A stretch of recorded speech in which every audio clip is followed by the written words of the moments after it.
Hi, welcome back to the Fairhurst Files. In this video I'm going to show how one particular instance shows the political persecution, harassment of myself. It shows the council for the hypocrisy what they are.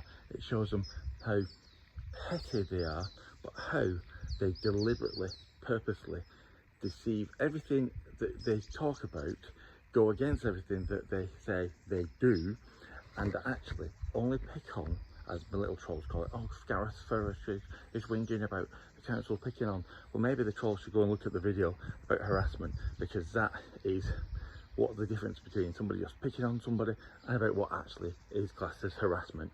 But no, this shows how, as I'll call it, branchgate, it shows councils up. So let's go and have a look and let's see what it's all about.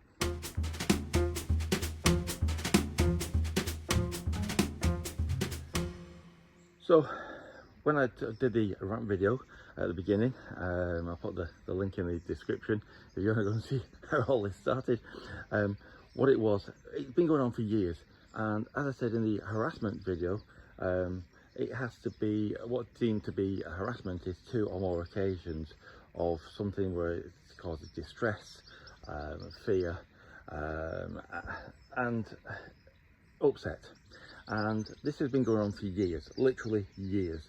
And the incidents that I'm going to talk about in this video actually started in 2024, so 2 years ago, where the council whinged to me about a little bit of overgrowth on a path that serves no houses, but yet they drove, when they came to the house, because not only did they send a letter, this letter here, so you can see what that's all about. That talks about the law, I think it was in 1980, they quote at me, I've got 28 days to do this, or enforcement's going to come, etc, etc. Oh yes, we're Mr Nasty Council, we're going to do this to you, yeah. And you go, okay, well, if I did that and you can do that to me, let's go and show the council what I pointed out to them.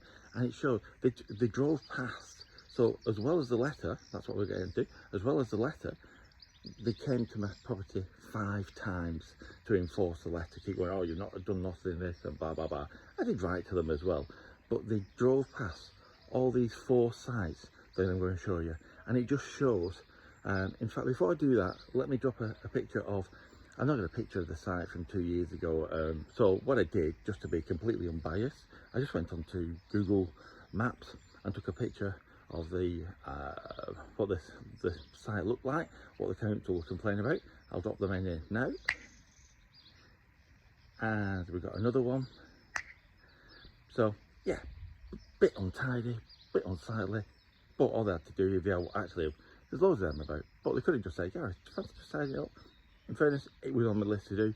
I just been recently in hospital, so didn't get around to it. Anyway, I digress before I go on to about that. So yeah, so now we know what the site looked like and what the council was whinging about and complaining about.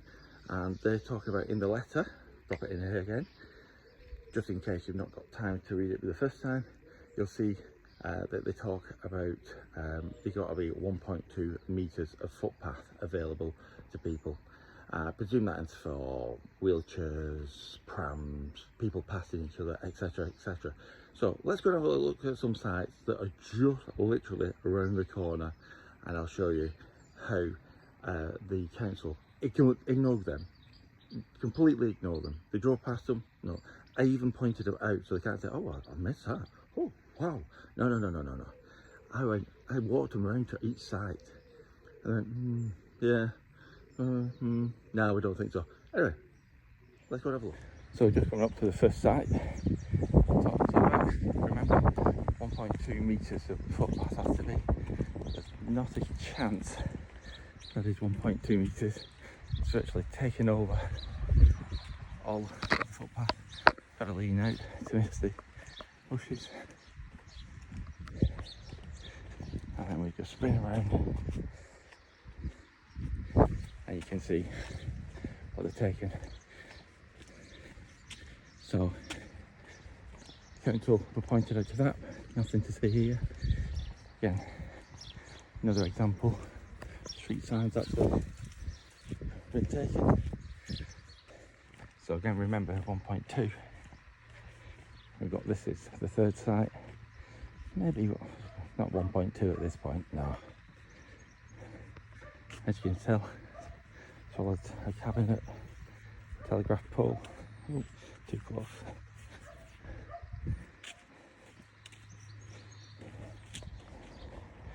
And then we've got this site, and this site is only 50 yards away from where the council were actually parked. You can see not only the height taking over, but this is something really, something. I'll just turn around the video. Actually, you look there. It's actually swallowed. That's street side. So there we have it. The various sites that are literally very close to the site the council were whinging about land that I own. And as you saw, not one where it was over 1.2 metres that the council claim every path has to be. So when they came back to me and they measured, we went out with a tape measure, like, shut up, and one was like a little branch over grouse, whatever, 5 centimetres over. They were so effectively, they were whinging about that.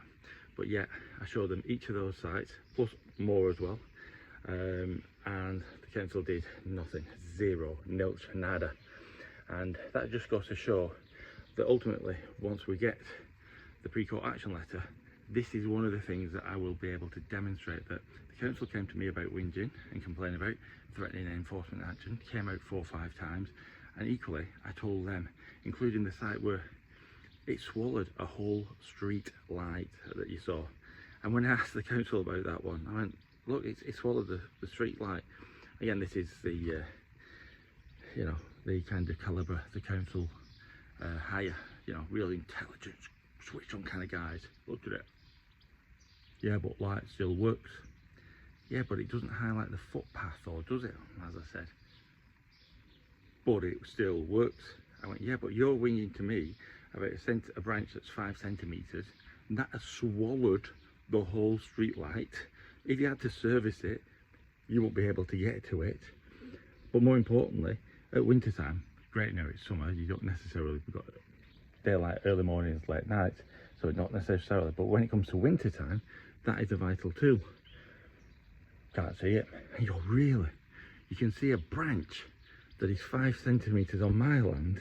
There's a problem that you're going to talk about spending thousands and thousands of pounds enforcing in court, but yet sites where they swallow the whole street light that stops it highlighting and lighting up the footpath, you can't see a problem.